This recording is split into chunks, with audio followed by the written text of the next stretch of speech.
lawanit.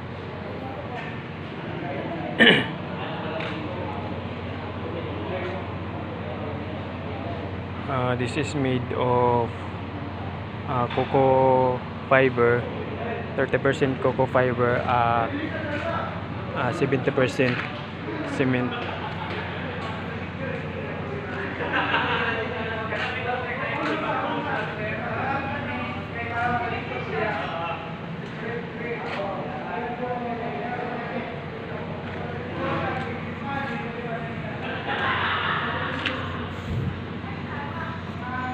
Enjoy guys. Matibay. Ayan.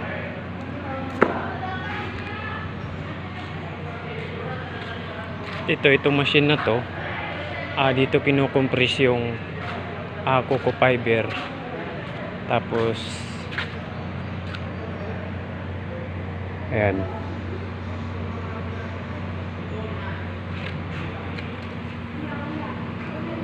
Diyan kinukompress yung cocoa fiber. Tapos binabundle siya. Ito yung mga na-compress na cocoa fiber. Ayan.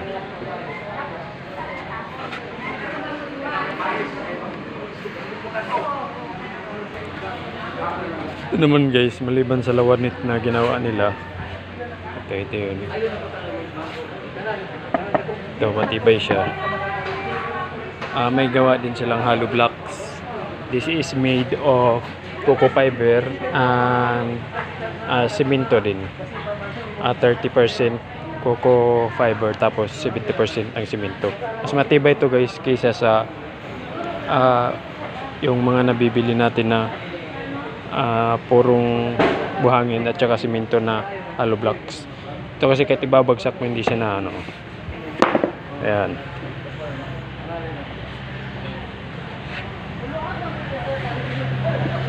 At ang sample dyan sa ginawa nila is ito. Yun. Ayan. Although hindi siya recommended sa malalaking buildings, pero kung pang bahay-bahay lang is goods na siya.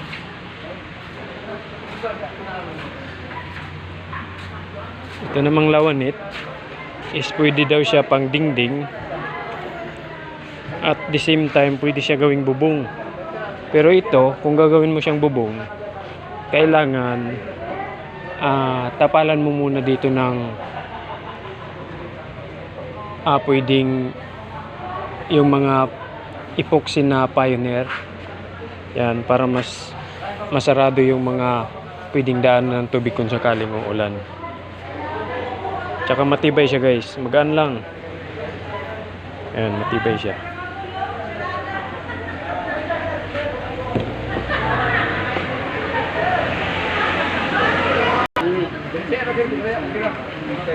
Hindi siya makabisaya. Naglisod po siya bisaya, sir. Kabakano siya. Tagalog lang. Magawa ng ganito na kahit walang bleach, pero yung kulay is normal, yung natural. Okay So, lang po. pang-handit lang yung bleach. So, yung process nito ay nilaga namin ko sa liquid sosa. Liquid sosa. Okay. So, sa isang ganito, no, kailangan natin ng 2 kilo na fiber, yung malinis na fiber na, no. Then, yung malinis na fiber, ito naman, ilalagay natin 250 ml. Sa 2 kilos na clean fiber. Ayaw na natin i-appeal ka itong mga buong. Okay, no. Okay, no. Paglaga, no? 3 hours. 3 hours. So, ilalaga ito sa... Ito, 200 kilo. 2 kilo. Yes, treated na bato. Ito na yung resulta niya nakaling dito. No? So, yung panito, ilalaga for 3 hours sa liquid sosa. Nasa 15 liters yung tubig ninyo, no? Ilalaga. Then, after 3 hours... 15 liters. So, 250. Para ma-soak talaga. 250 ml ani plus water na 15 liters. 15 liters, no? Ito. Ilalaga for 3 hours. After nun, 3 hours, ikuha natin na siya, banlawan. I-rinse natin na sa tubig. Okay, danlok mo kayo niya. Resultan mo Okay. Saka makasinit. Kahit mainit, pwede i-direct mo. Hugasan natin para mabanglawan. Then, doon, mag-prepare na naman tayo ng doon, 15 liters ulit na tubig, 15 liters with 1/4 kilogram of chlorine. May chlorine pa. Kumbaga ito na tag-20 naman ang Chlorine. 2 kilogram. Yung nilaga natin 2 kilo na ganito, Manawan. yes, banlawan naman yun. No? After banlaw, doon na natin siya i-bleach sa chlorine.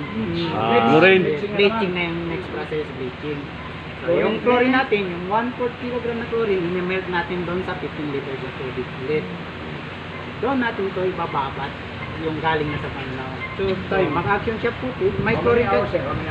Yung, depende kung may high grade kasi na chlorine, yung parang magic sarap yung granules niya.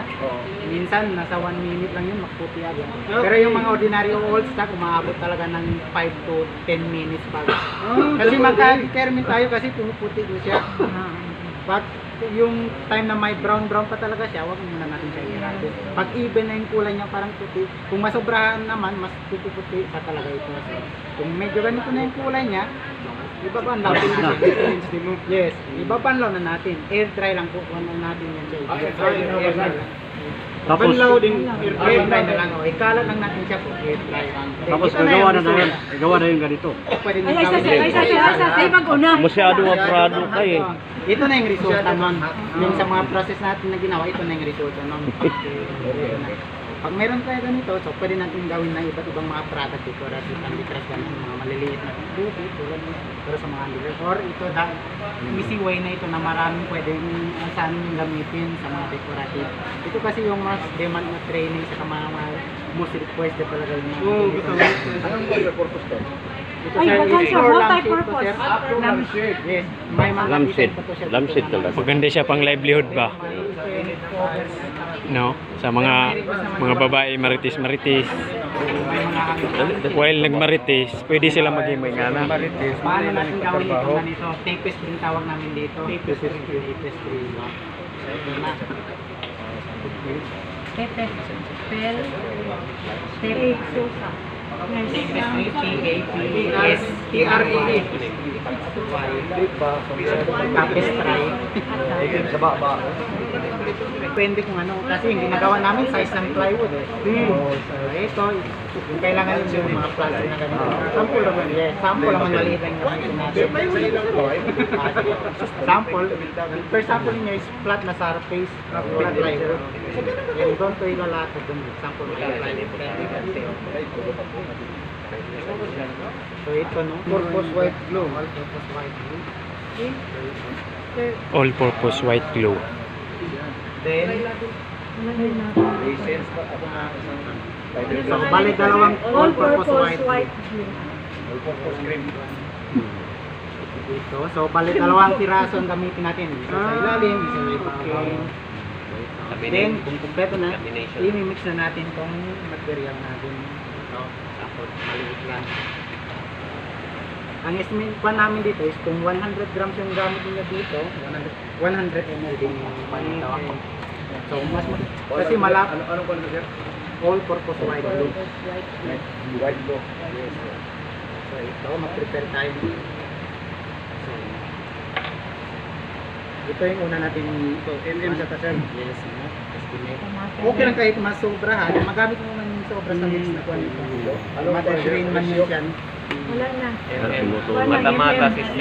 So, parang same lang na amount. Anong grams yun din ang same number lang yung kanyang mga gamit. Mata-mata.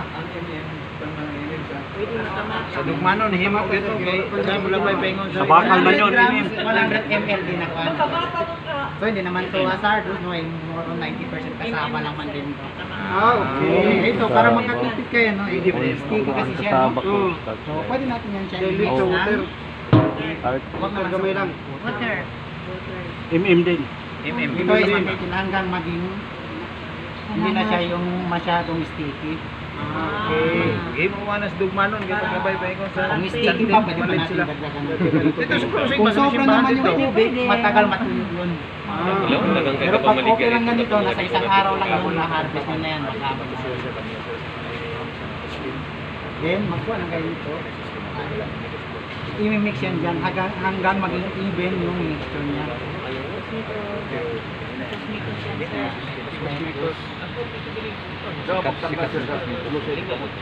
Wait lang. Ilan na ila sir? Maging cellophane lang naman yung sila. Ang kalaban nito tubig lang din. Gasan yung kamay mo, walang Oo, pinako.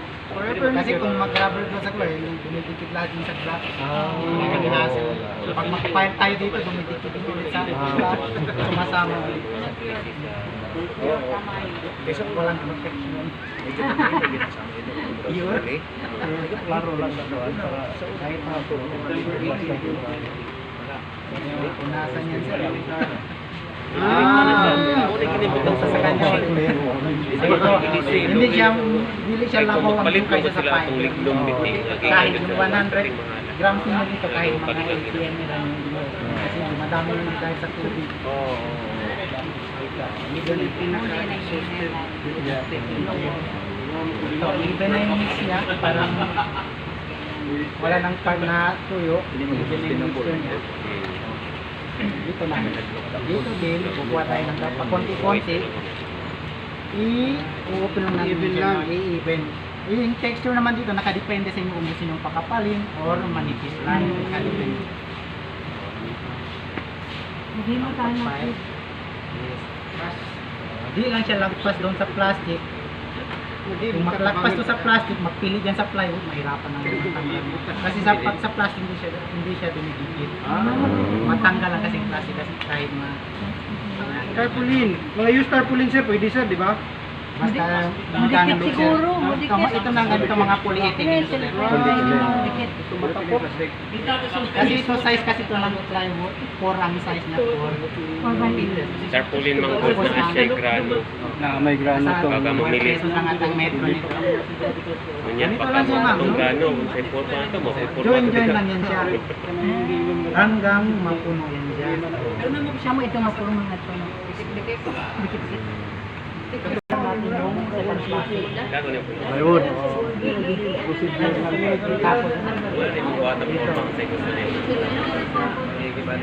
Tabang daw ang ban. Sige. Tabangin ninyo, tabangin. Tabang tanong.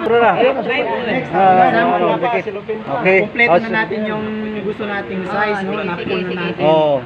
Sunod, another plastic. Siya ng Silupin. Another cellophane. Okay. parang laminate lang. Then, another plywood. Para mag-compress. Ako lang siya, ma-press. Then, lagyan ng mabibigat na bagay. Ah. Ano yung simento nilang mga...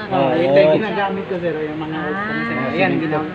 So, example, kung magawa kayo niya ng morning, so, ipipress niya, kinabukasan pa niya yung tanggalin yung press. Yan. Ito, pwede din. Okay, pwede yan. Oh. Oh my Yan, ganyan. Oh, ngayon, kung may mga kupras kayo na sinako, pwede nyo na i-file. Oh. After nito, ayan, kinabukasan ko ba ito tanggalin ko? Tanggalin ko yung upper part nitong plywood. So, ayan.